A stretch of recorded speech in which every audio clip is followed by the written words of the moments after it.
Vamos começar a nossa aula de hoje. Prontos? Então, queridos, bom dia. Hoje é 22 de outubro de 2016. Nós teremos como tema da aula de hoje as bases fenomenológicas da filosofia clínica, terceira parte. Hoje concluiremos esses estudos introdutórios sobre o método filosófico de pensar a realidade e lidar com problemas reais, vitais, que encontramos na subjetividade, no encontro entre pessoas, em suas intimidades e seus problemas que são fundamentalmente de interpretação e conflitos quando as interpretações sobre o que é ou não verdade e valores causam ameaças de violência. E este outro, esse discordante, nem sempre é de fato outra pessoa, mas sempre uma pluralidade em cada um, porque já carregamos historicamente a herança da cultura, já trazemos muitos em nós, sem falar no infinito de contradições naturais das várias tendências que todos nós temos, como o velho regime de ser tão verdadeiro o desejo de comer chocolate quanto o desejo de emagrecer e não comê-lo. Mas isso é muito simples diante da complexidade de encontros de forças subjetivas que precisam ser compreendidas. Pelo viés da fenomenologia, nós vamos à interpretação e esta ciência filosófica de como interpretar o outro em mim, o outro nos outros. Em outro momento, nós nos dedicaremos mais a incluir e como lidar com o outro, a alteridade, como respeitar essa diferença entre nós. Pois bem, fazendo uma retomada histórica, nós tivemos algumas aulas em que o tema da fenomenologia vem sendo pouco a pouco avançado, repetido, instaurado, mas de forma mais concentrada. Nós tivemos no dia 20 de agosto, em vídeo,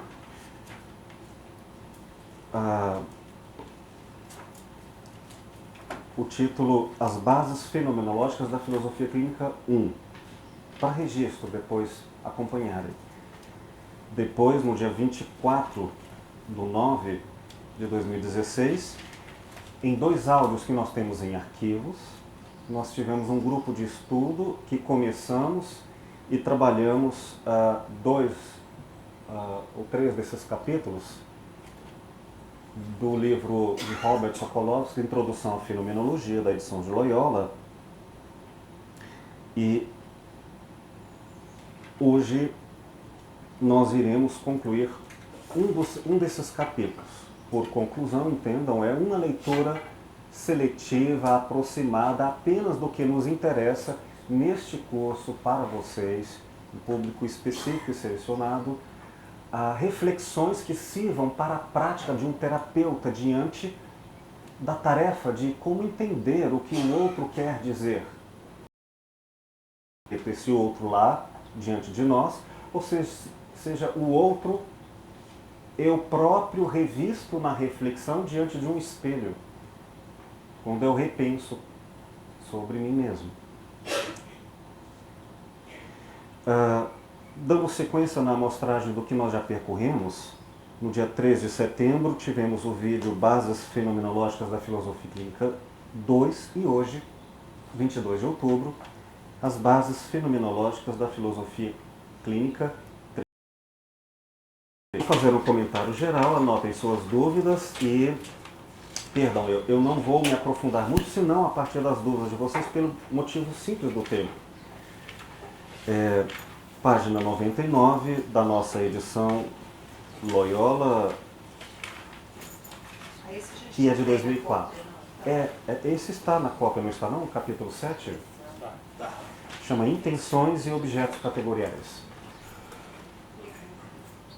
Lembrando que os colegas que não estiveram em aulas passadas, estes vão entender melhor a partir das gravações que vão dar suporte no que agora eu peço licença, mas eu farei em continuidade, por não termos tempo de muitas rememorações. Só algumas. Muito bem. Prontos? Neste capítulo, Sokolovsky está nos falando sobre um tipo específico de intencionalidade, que é a chamada categorial. Então, acostumem-se com esse termo, intencionalidade categorial. A palavra categoria significa, de uma forma ampla, organização, classificação. E fazendo uma analogia, é colocar cada coisa no seu devido lugar, segundo as características em comum. A meia na gaveta de meias, a calça na gaveta de calças. Assim, quando eu quiser uma calça, eu sei onde ela está. Então, intencionalidade categorial é uma forma lógica que entende todas as coisas segundo uma ordem. Por ordem, estamos aqui entendendo a nossa capacidade humana, psíquica, de racionalizar o mundo. E dá para ver que algumas pessoas não usam isso muito bem e outras fazem isso com grande competência.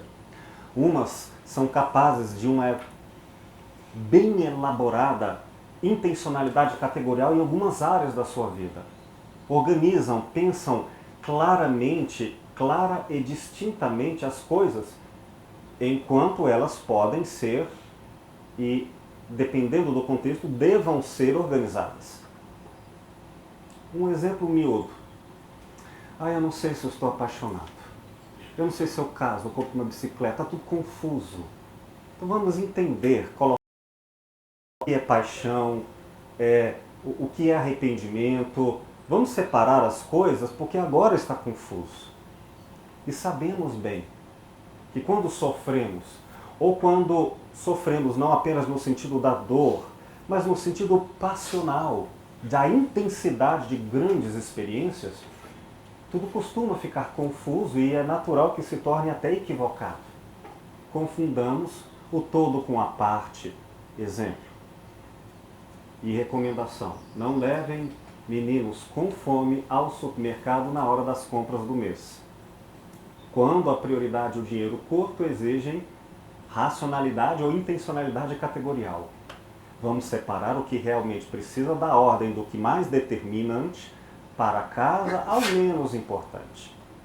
Mas o menino vê o chocolate, que não é por acaso, que está nas primeiras instantes e chegadas do supermercado e diz: eu não posso viver sem isso. Isso é toda a minha vida. Sem o chocolate eu não vivo. A totalidade da vida dele com aquele pequeno chocolate.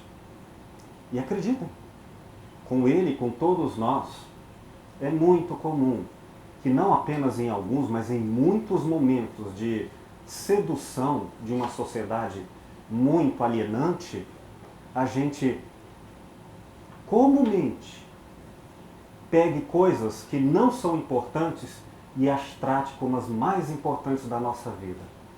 Não é por menos que a gente costuma ver nos filmes bem dramáticos, quase ao final da vida, ou ao fim das questões que eram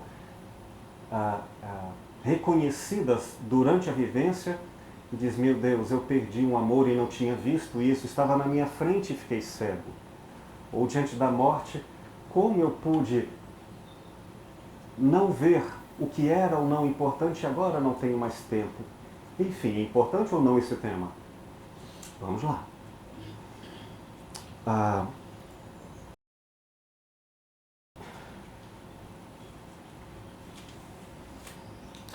Na quinta linha do primeiro parágrafo diz assim: sexta, essa intencionalidade categorial é o tipo de intenção. Lembramos que intenção aqui não é vontade, é o tipo de interpretação, é o tipo de percepção lógica. É como nós entendemos, não é vontade, viu? Intenção é de intencionalidade, não de vontade. Então, lembra.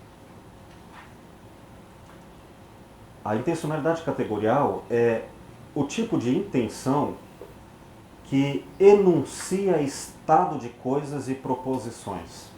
O tipo que funciona quando predicamos, relacionamos, coletamos e introduzimos operações lógicas naquilo que experienciamos. No segundo parágrafo, fazendo um salto, na sexta linha, diz: refere-se ao tipo de intenção que enuncia um objeto, o tipo que introduz sintaxe no que experienciamos. Uma casa é um objeto simples, mas o fato de que a casa é branca é um objeto categorial.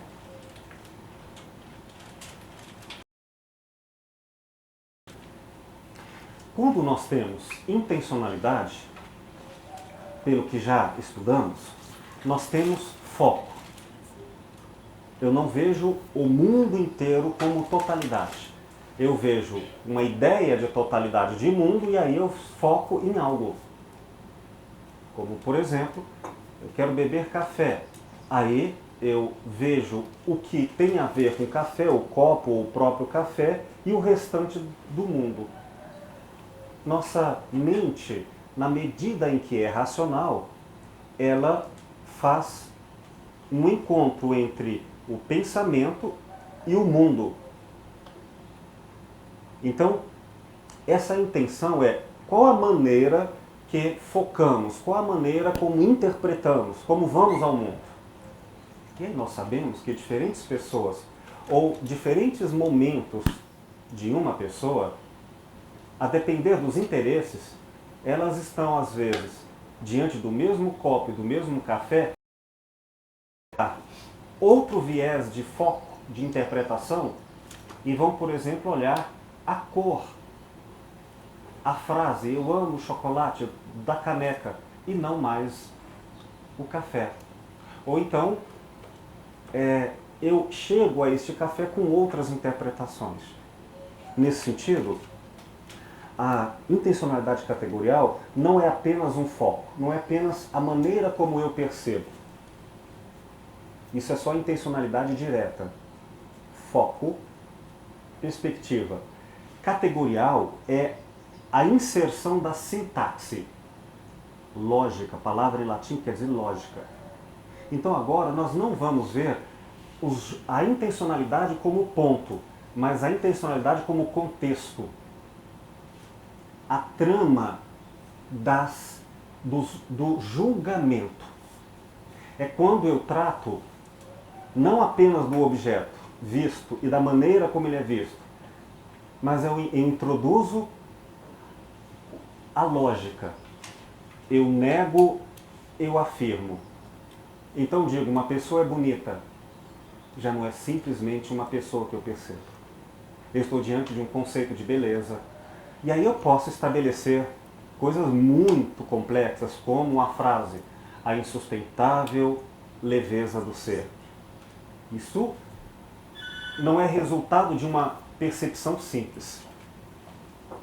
Ou então, imagine uma frase simples, ou não simples. Personalidade categorial. A democracia morreu no mundo atual. Muito predicado sobre o sujeito, a democracia. Eu estou afirmando, morreu. Então, para eu entender aqui, eu tenho que entender como nós elaboramos a trama da lógica, a trama do julgamento.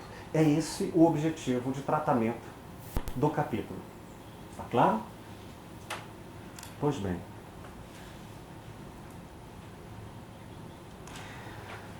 Nas 3 últimas linhas da página 99, vem uma questão, em forma de 2 perguntas. Como passamos do simples para o categorial? Como infundimos as coisas que experienciamos na sintaxe? Como mudamos da percepção para a intelecção?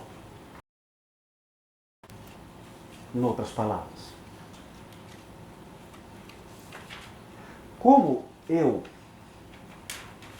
percebo algo de forma simples, sem julgamento, só o objeto? Como eu faço disso uma teoria?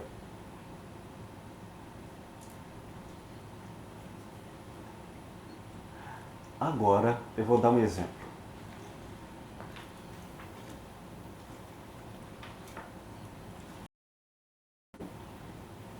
Pego o meu café, sento na minha cadeira, um gesto simples, que nem está sendo pensado. Um ato é intencional, porque quando eu pego a caneca, já há uma relação corporal, uma intenção sensorial de pegá-la. Eu já separo a caneca das coisas de forma muito intuitiva, mas eu não estou refletindo. Simplesmente eu pego e tomo. Não estou filosofando. Aí alguém olha para mim, é isso então? É isso o quê? Você sabe muito bem. Como assim? Não se faça de besta. Aí eu acabo virando um cara de besta, o que parece provar que a pessoa está certa.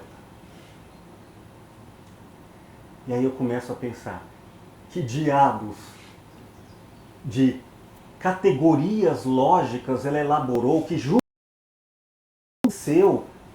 Meu Deus, o que está acontecendo lá? Se a gente tiver uma tecnologia de closed caption da televisão, com legenda, para adivinhar o pensamento, o que está acontecendo, ajuda, não ajuda? Este copo foi minha mãe que deu, você está ofendendo a minha mãe, não se faz isso com ela, ela morreu, mas não morreu para mim. Tudo isso, cheio de valores, cheio de julgamentos. Acontecem coisas assim? O que acham? O nome disso é gente. Trabalha com gente, para você ver. Casa com gente, para você ver. E como uma vez perguntaram para o Dalai Lama se era muito difícil ele ter escolhido, isso eu li em uma das suas entrevistas, a vida de celibatário. Poderia ter se casado, mas não é muito difícil. Ele diz, olha, você tem 2 grandes vida, você só tem que escolher qual, mas os 2 não são fáceis. A vida de casado e a vida de solteiro. Qualquer um deles não vai ser fácil. Pois bem, vamos à lógica, a fenomenológica. A lógica como vemos os fenômenos. Lembremos, não vamos falar sobre a verdade essencial, não nos arrogamos a falar sobre isso. Não agora. Vamos dizer, eu vou falar segundo a maneira como eu sou capaz de interpretar e segundo os limites da minha percepção. Logo, se eu quiser fazer um julgamento sobre cores, o mínimo eu tenho que ter a intencionalidade visual para dar conta de, no mínimo, perceber cores. E depois, uma intencionalidade categorial sobre cores, para fazer julgamento. E tecer uma teoria da arte sobre cores. Mas já podem imaginar, elaborar uma intencionalidade categorial, um discurso, uma teoria sobre algo que eu não tenho sequer uma intencionalidade simples? Um exemplo. E repito, eu não vou falar de essências agora. Eu vou falar de até onde eu consigo perceber a existência campo de interpretação, de um campo de percepção. O meu raciocínio matemático, numa escala de valores, ele está no nível débil. Eu sou daqueles que conseguiu driblar todos os professores e provas por mágicas que nunca revelarei em público, mas eu me tornei professor universitário já há 20 anos, com experiência acadêmica, docente, e não sei a tabuada completa, mas não contem isso para ninguém. Não desceu,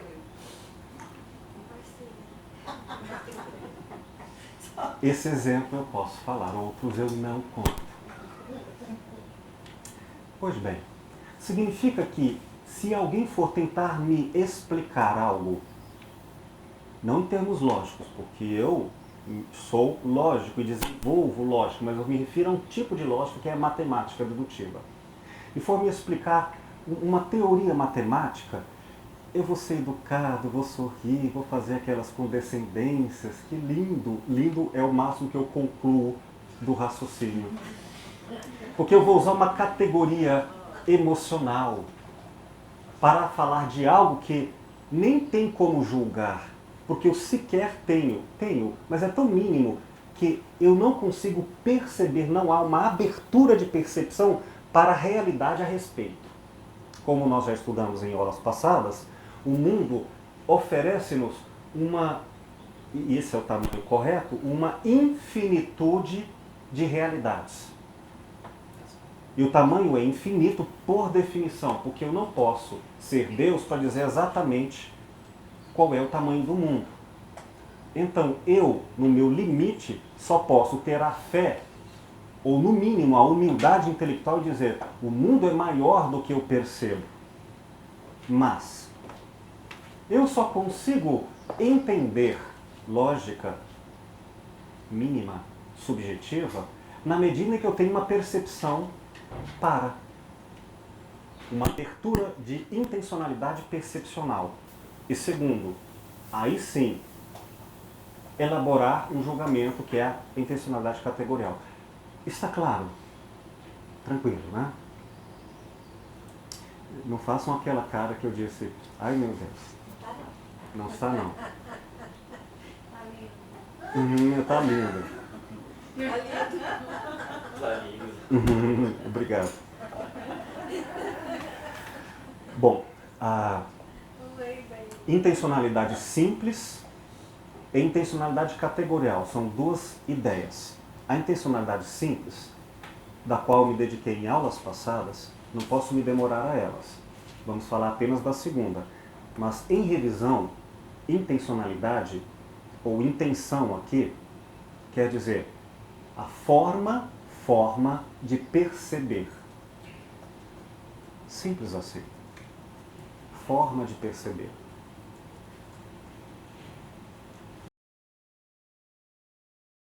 Interpretativa.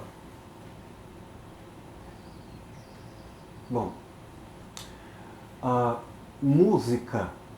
É possível perceber música? É. Ok. Se percebemos música, que intencionalidade está sendo utilizada neste fenômeno da música? Pelo menos duas intencionalidades estão em jogo, estão presentes. Uma é a audição. E lembremos que no caso de Beethoven, quando ele ficou surdo e depois ainda compôs uma sinfonia, ele não estava mais ouvindo, mas ele ainda tinha a forma de entender via audição pela memória e ou pela construção imaginária do som dentro dele. Mas estava lá, já tinha experiência. No mínimo tem que haver alguma percepção audível. Isso é intenção, está claro? Isso se confunde com intenção emocional? Não, eu pergunto, audição, só pura audição. Um crocodilo tem audição? Ok. Eu tenho audição? Tenho. A questão então é, a audição é o mesmo que, estou falando audição como sentido corporal. É igual, é o mesmo que a emoção ou são coisas diferentes? Claro que são. Então duas pessoas podem ouvir pela forma de perceber auditiva, sensorial, e não se emocionarem.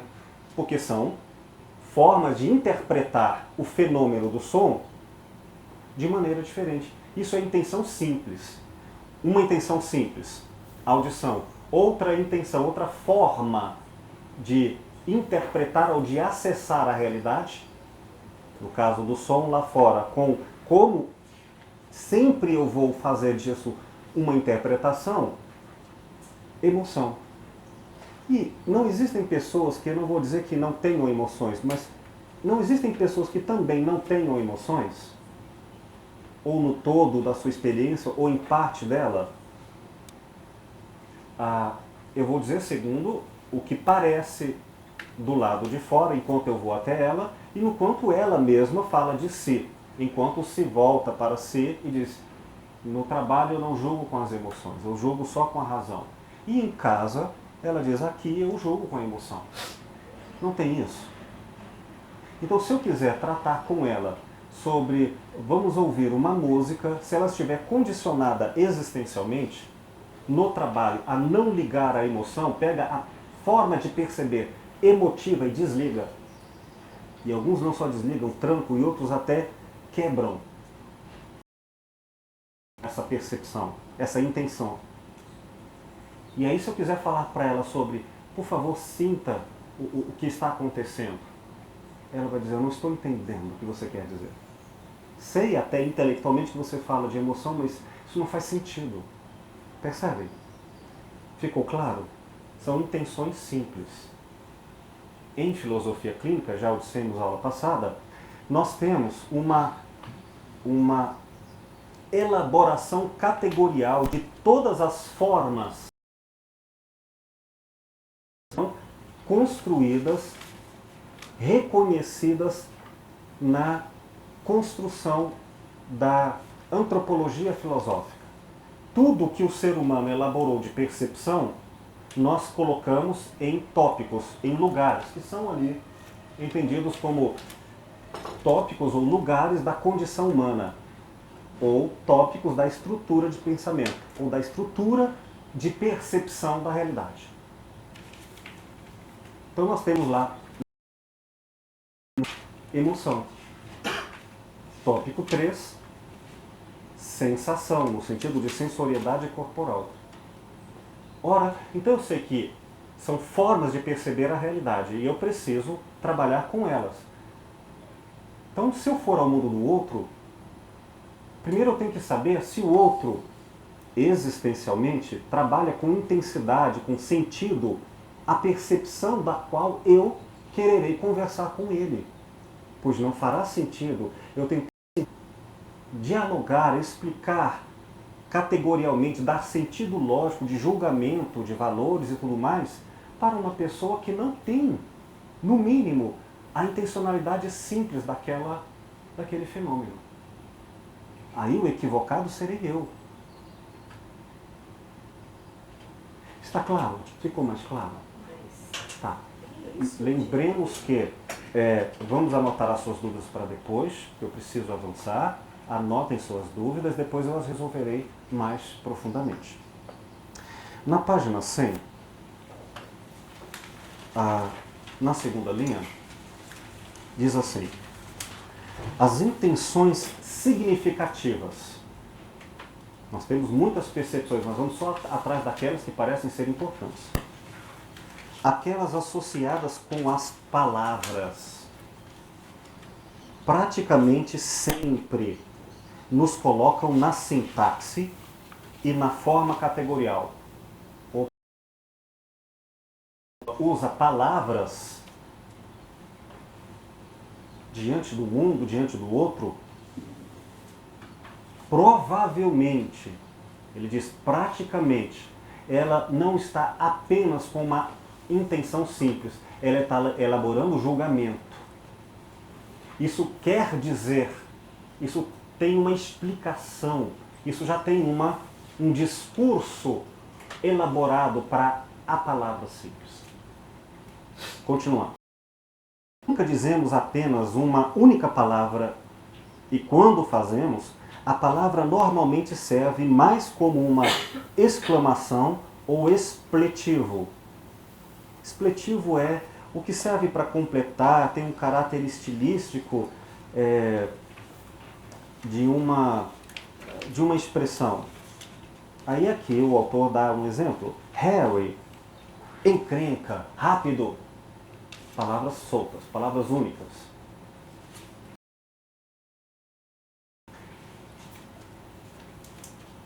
Normalmente serve mais como uma exclamação ou expletivo do que como uma unidade linguística operativa completa. De fato, às vezes uma palavra está só como uma palavra, tipo uma interjeição. Ó. Mas, outras vezes, ela está dizendo, ela implica em uma tessitura muito elaborada de julgamentos. Aí eu tenho que ficar atento, porque para entender isso eu teria que entender o que nós vamos chamar aqui de intencionalidade categorial. Continuando. Exercemos nossa humanidade mais completamente, agimos como animais racionais mais intensamente quando usamos palavras. E nossa realização da verdade e do pensamento está implicada em nosso uso da linguagem. Por linguagem, vamos entender jogos de linguagem. Não é apenas a palavra falada ou a palavra escrita ou esta elaborada nas escolas. É qualquer forma de linguagem, verbal ou não verbal. Por exemplo, a pessoa suspira como quem, com isso, numa linguagem corporal, está elaborando uma complexa afirmação de realidade.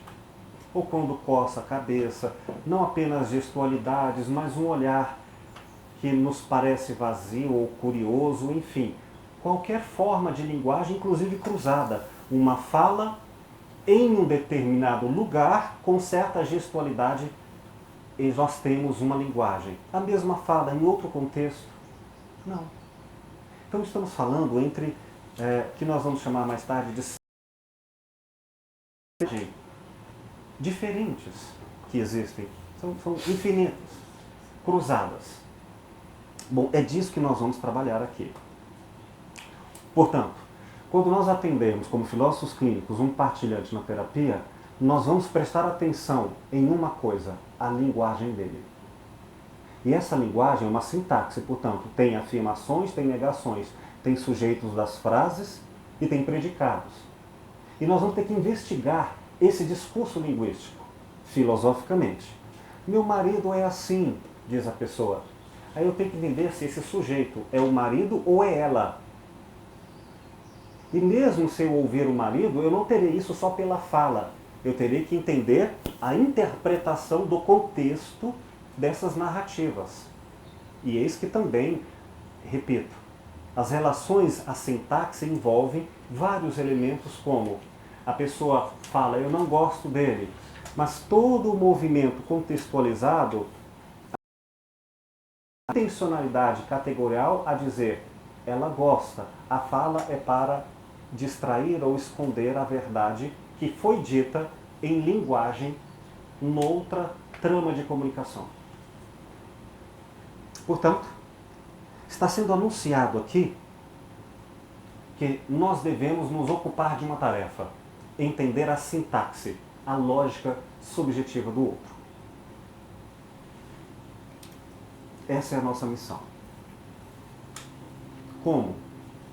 Já o dissemos enunciando esse momento, mas hoje vamos percorrer um pouquinho aqui, rapidamente. Sem aprofundar apenas diante de algumas ideias, repetindo o que nós vimos no grupo passado de estudos. Quando estudamos outros 2 capítulos deste livro, no dia 24 de setembro,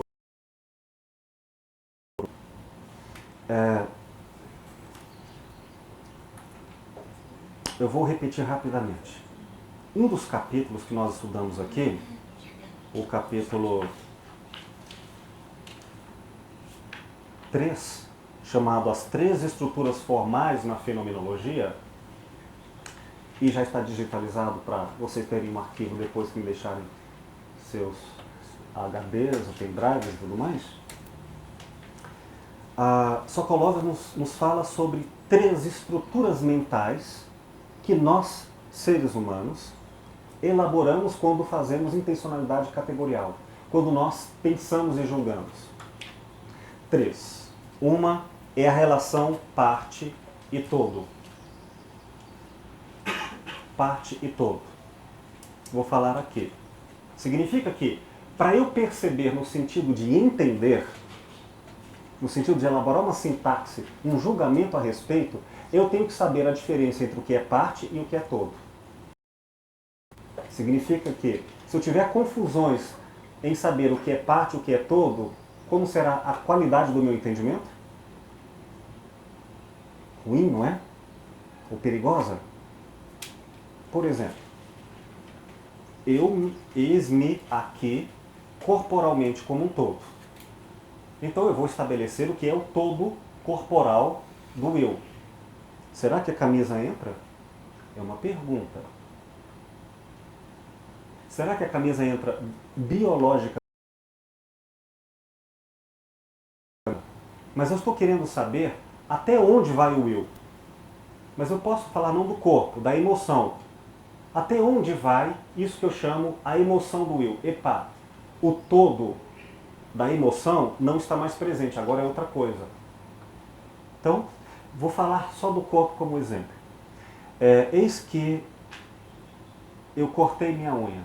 Enquanto a unha estava junto, eu posso dizer, isso aqui é o eu, sensorialmente. E quando eu cortei, o eu foi cortado, o conceito biológico de eu foi diminuído ou não? Então eu vejo intelectualmente, eu já sei que existem partes que dá para separar e não comprometem o todo. Isso nós estudamos. E que existem partes que não dá para separar. Vamos falar ainda no sentido de organismo vivo, o coração. Eu sei que ele é uma parte, porque eu não sou todo o meu coração biologicamente. Não sou. Mas eu não posso separar, senão todo não existe. Então há partes que se afastam e não comprometem a totalidade, e há partes que não se separam, porque elas são essenciais ao conceito de todo. Está claro? Isso é uma revisão. Pois bem, vamos fazer uma transposição disso para a clínica? Há pessoas que dizem assim: meu filho é minha vida. O filho do qual ela se refere, aqui nós estamos tratando, é fenomenologicamente, ou seja, segundo ela percebe. Estamos falando da percepção dela, não o filho lá fora. Mas o filho para ela. Então, ela continua existindo, por exemplo, olhando para o filho a alguns metros. E ela está olhando quais são as intenções percepcionais que ela está acessando o conceito de filho.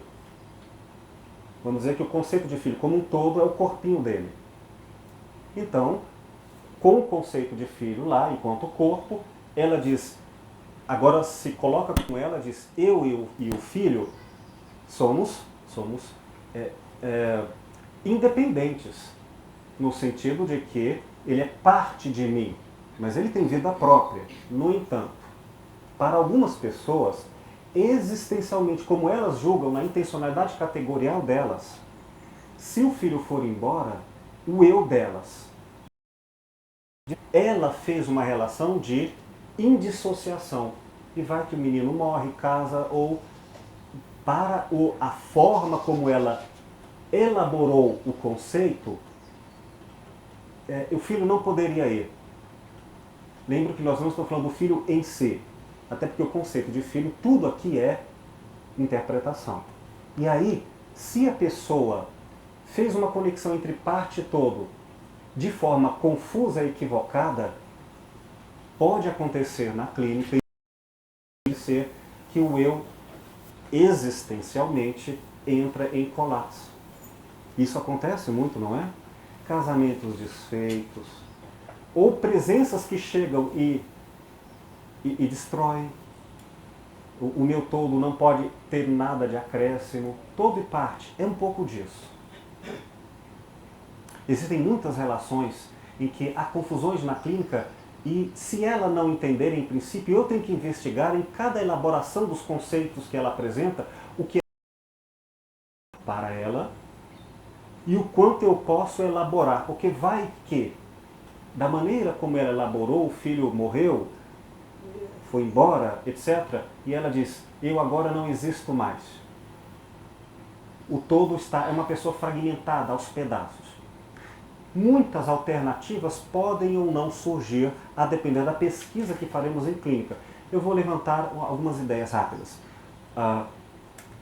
Por exemplo, já que nós estamos falando em como isto é interpretado, como isso faz lógica e é organizado na mente dela, na existência dela, vamos dizer que eu elaboro, peraí, aquele filho, agora ele é de Deus. Então, ele está com Deus. E se você está com Deus, vocês estão juntos. Se ela elabora com esta possibilidade de organizar as categorias, a lógica de vida, eis que, entendendo que o problema está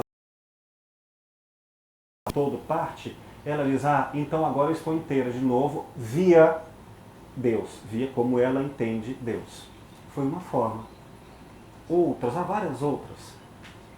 Pode ser que ela só se viu como totalidade enquanto mãe, e a ideia de mãe não é mais possível.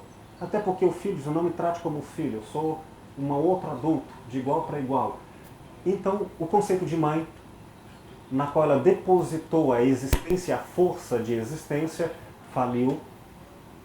E talvez seja possível a construção de um novo conceito de totalidade. O conceito de mulher, enfim, o conceito de profissional.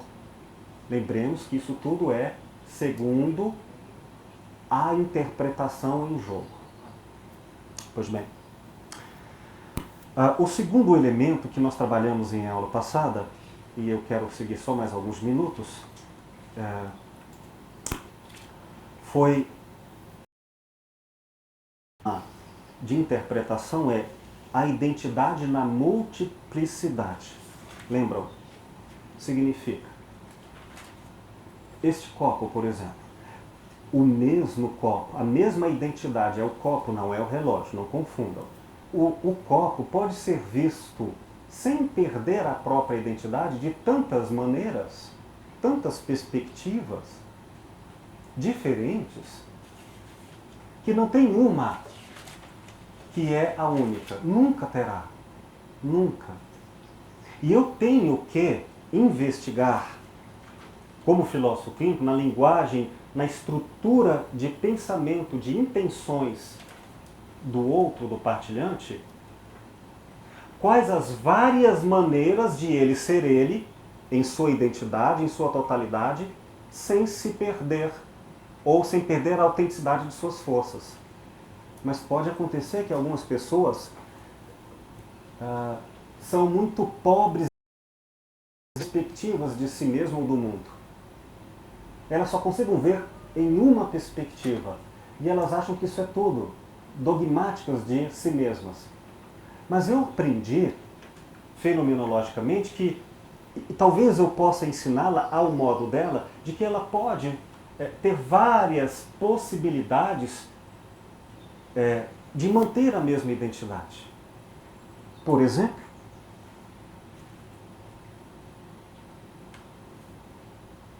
uma história que aconteceu comigo. muito dolorosa. Muito, muito, muito, muito. Mas eu sobrevivi para contar a vocês. Quando molequinho, não me lembro, mas algo em torno dos meus 8 anos, de 8 para 9 anos, no colégio, um coleguinha, eu religioso, muito religioso, sempre fui, sem falar da minha visão religiosa,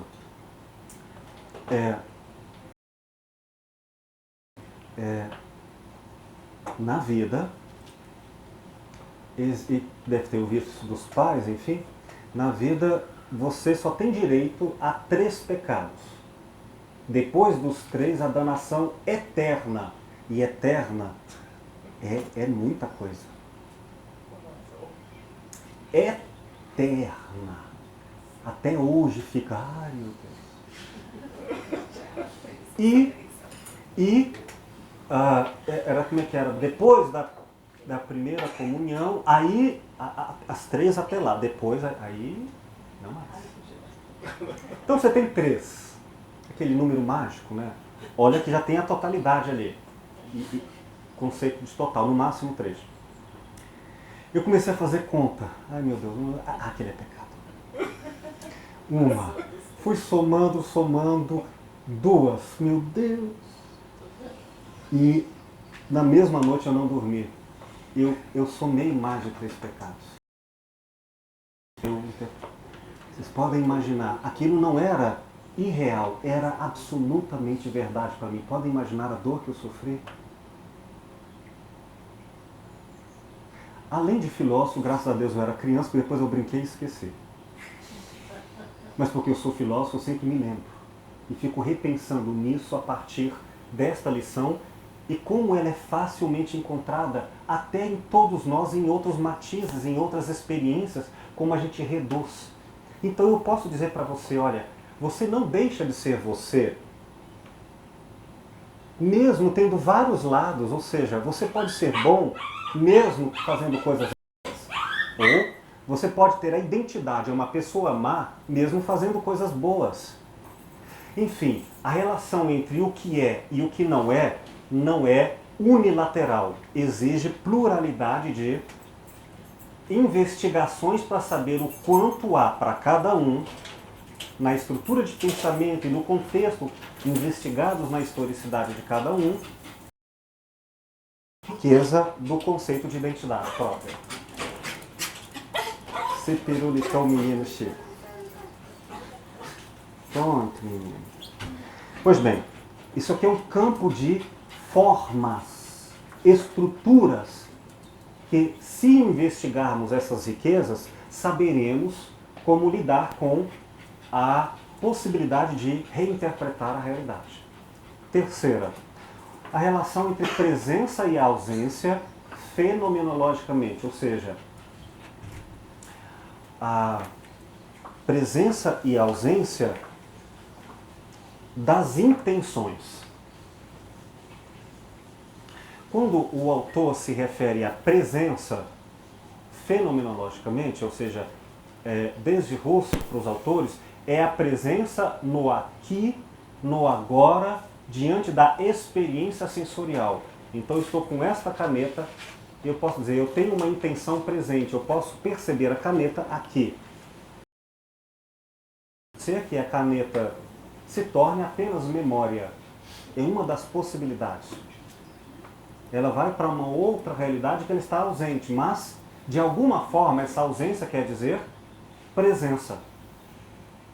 Ou eu posso imaginar o futuro. E essa ideia de futuro está presente. De tal forma que, concluindo esta revisão, tudo que for linguagem é preservado, tudo.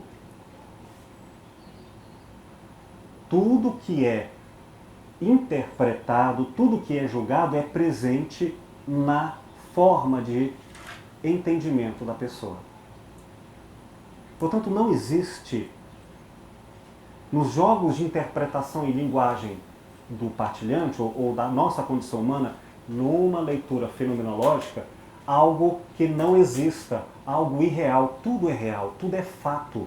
psíquico. Então, fulano me traiu. A traição existe para ela, independente de outros critérios, está presente, a interpretação está presente. A pessoa conta uma mentira, a pessoa entra em delírio, não importa. Se elaborou em linguagem, se fez sentido na afirmação e negação ao dizer isso está presente na dela. Não posso dizer, então, dizer isso não existe. Não, existe para ela. Aí, o que eu vou entender é de que forma o que ela significa está presente. É de uma forma instantânea, durante a experiência. Ele está falando de algo que está aqui agora, do qual, inclusive, uma pessoa ou outra pode testemunhar e ver. Ou ela está falando sobre algo que está nela presente, uma história em quadrinhos, uma imaginação, um pensamento qualquer, e que não tem correlato nenhum com a experiência dela de nenhuma forma. Por exemplo, então eu posso saber se a pessoa está mentindo se eu comparar o que está presente no discurso com a objetividade da qual ela se refere. Eu tenho que ter a comparação. Bom, está presente na fala, está presente num jogo de intenções. Mas eu olho as referências no mundo do qual ela fala e diz, é mentira. Então eu tenho uma relação de presença e ausência para investigar. Ou eu posso, por exemplo, separar o que é delírio do que é mentira. Porque o delírio é ou não é presente no sentido da pessoa que delira? É. Mas como eu vou saber se é delírio? Por exemplo, uma criança fala, eu vi o bicho-papão e ele correu atrás de mim. Não é delírio. É uma realidade imaginativa. E eu vou trabalhar isso aqui mais profundamente, veremos isso no curso, mas eu tenho que estudar as correlações entre os objetos do discurso e como eu os interpreto, do estado de receber, o quanto elas são presentes ou ausentes. Está claro? Isso é o que nós estudamos nesse capítulo. E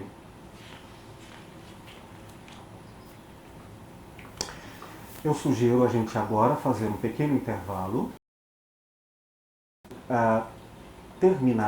Voltarei lendo e comentando este capítulo em alguns trechos, tudo bem?